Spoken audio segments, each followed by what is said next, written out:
Sa Re Ga Ma Pa senior season 5ல இந்த வாரம் இனியாவோட performance எப்படி இருந்திருக்கு? இனியாவோட பெர்ஃபார்மன்ஸ பார்த்துட்டு ஜட்ஜஸ் குடுத்துடைய கமெண்ட்ஸ் என்ன அப்படிங்கிற பத்தி தான் இந்த வீடியோ டீட்டெயிலா பார்க்க போறோம். சரிகமபா சீனியர் சீசன் 5ல சுஷாந்திகாவுக்கு அப்புறமா யாரு ஃபைனலிஸ்ட் சேர்ல உட்கார போறாங்க அப்படிங்கிறதுக்காக ஒரு மிகப்பெரிய ரேஸ் நடந்து வந்துட்டு இருக்கு. 2வது வாரமா நடந்த அந்த ஓல்ட் இஸ் கோல்ட் ரவுண்டுல எந்த விதமான ஒரு ஃபைனலிஸ்டையும் சூஸ் பண்ணாம ஜட்ஜஸ் அப்படியே ஒட்டுமொத்தமா ஸ்கிப் பண்ணிட்டாங்க. இது சபேசன் ஃபேன்ஸுக்கு, பவித்ரா ஃபேன்ஸுக்கு ஒரு பெரிய ஏமாற்றத்த கொடுத்திருந்துச்சு. இன்னொரு பக்கம் இனியாவோட பெர்ஃபார்மன்ஸ் எந்த லெவல்ல இருக்க போகுது, அதுவும் இன்னும் ஒரு 5 வாரங்கள் பேலன்ஸ் இருக்கு அப்படிங்கிற மாதிரி ஸ்ரீனி சார் சொல்லியிருந்தாருல்ல. அந்த 5 வாரத்துல 4 வாரங்கள் மட்டும் தான் அந்த டிக்கெட் டு ஃபினாலேக்கான அந்த நபர்களை சூஸ் பண்றதுக்கான ரேஸ் நடக்க போகுது. 5வது வாரம் கிட்டத்தட்ட கிராண்ட் ஃபினாலே இருக்கும் அப்படிங்கிற மாதிரியும் ஆல்மோஸ்ட் கன்ஃபார்ம் பண்ணியிருக்காங்க. இந்த 4 வாரத்துல ஏதாவது ஒரு வாரம் இனியா அந்த ஃபினாலே சேர்ல உட்காரணும் அப்படிங்கிற ஒரு உத்வேகத்தோட தான் அவங்க பாடி வந்துட்டு இருக்காங்க. கடந்த வாரம் ஓல்ட் இஸ் கோல்ட் ரவுண்ட்ல அவங்களோட பெர்ஃபார்மன்ஸை பார்த்துட்டு ஒரு சில கரெக்ஷன் சொல்லியிருந்தாங்க ஜட்ஜஸ். அது மட்டும் இல்லாம அவங்களுக்கு அந்த கோல்டன் பெர்ஃபார்மன்ஸ் அப்படிங்கிறதும் கொடுக்காம தான் விடப்பட்டிருக்குது. இது இனியாவுக்கு ஒரு மிகப்பெரிய பின்னடைவை ஏற்படுத்தியிருக்குது. காரணம் என்னன்னா, இனியா ஒரு சில வாரங்கள் மட்டும்தான் கோல்டன் வாங்கியிருக்காங்க. அப்படி வாங்கக்கூடிய வாரத்துல சீஃப் கெஸ்ட்டோ இல்ல மற்ற யாரோ வரும்போது இனியாவோட பெர்ஃபார்மன்ஸை பாராட்டியிருக்காங்க. அதுல குறைய சொல்ல முடியாது.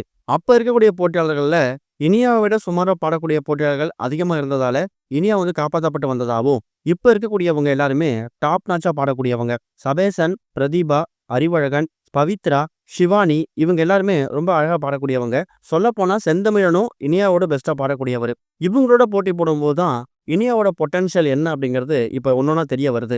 கண்டிப்பா எப்படியாவது இந்த ஃபினாலே மேடையில் அடியெடுத்து வைக்கணும் அப்படிங்கிற மாதிரி எல்லா போட்டியாளரும் நினைக்கிறாங்களே, அப்படிப்பட்ட ஒரு நினைப்பு தான் இனியாவுக்கும் இருக்கு. ஆனா இனியாவோட பெர்ஃபார்மன்ஸ் மற்ற போட்டியாளரோட காம்பீட் பண்ற மாதிரி இருக்கணும். அதே மாதிரி சபேசன், பவித்ரா, ஷிவானி, செந்தமிழன் இவங்களையெல்லாம் அடிச்சு தூள் கலப்புற மாதிரி இருந்தா மட்டும்தான் அவங்க ஃபினாலே மேடையில் எடுத்து வைக்க முடியும். இதுல பிரச்சனை என்னன்னா, இந்த வாரம் நடக்க போற ரவுண்ட்ல இனியா ஆஸ் யூஷுவல் அவங்களோட பெர்ஃபார்மன்ஸை ரொம்ப சுமாராக தான் கொடுத்துருக்காங்க அப்படிங்கிற மாதிரியும், அதனால அவங்களுக்கு அந்த கோல்டன் பெர்ஃபார்மன்ஸ் அப்படிங்கிறதும் மறுக்கப்பட்டிருக்குதான். இதனால சபேசன், பவித்ரா, ஷிவானி, செந்தமிழன் இந்த 4 நபர்கள் தான் இந்த வாரம் அந்த கோல்டன் பெர்ஃபார்மன்ஸ்ல வாங்கி யார் அந்த ஃபினாலே சீட்ல உட்கார போறாங்க அப்படிங்கிற போட்டியில இடம்பெற போறாங்க. இது இனியா ஃபேன்ஸுக்கு மறுபடியும் ஒரு ஏமாற்றத்தை தான் கொடுத்துருக்குது. இருந்தாலும் பரவாயில்ல, இனியா இவ்வளோ தூரம் வந்தது ஒரு பெரிய விஷயம் தான். இனியாவுக்கு அவங்களோட பர்ஃபார்மன்ஸை பார்த்து முடிச்சதுக்கு அப்புறமா கோல்டன் கொடுக்கலாமா வேணாமா அப்படிங்கிற மாதிரி ஒரு பெரிய டிஸ்கஷன் நடந்திருக்குது.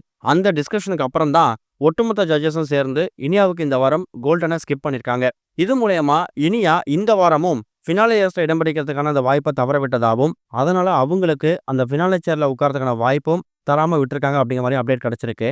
இது இனியா ஃபேன்ஸ் இல்ல, பொதுவாகவே சரிகம ஃபேன்ஸ் எதிர்பார்த்த ஒன்று தான். காரணம் என்னன்னா, இனியாவை விட அங்கே சூப்பராக பாடக்கூடிய நபர்கள் நிறைய பேர் இருக்காங்க. அதுக்காக இனியாவோட பாடம் நம்ம குறை சொல்ல முடியாது. எக்கச்சக்கமான விமர்சனங்களை தாண்டி நடிகை தேவயானோட பொண்ணு தான் இனியா, அதனால தான் அவங்களுக்கு இந்த அளவுக்கு ஸ்பேஸ் கொடுக்கப்படுதுன்னு பல விமர்சனங்கள் வந்திருந்தாலும், அது எல்லாத்தையும் கடந்து அவங்க இந்த அளவுக்கு பெஸ்ட்டாக பர்ஃபார்மன்ஸ் கொடுத்துட்டு இருக்காங்க.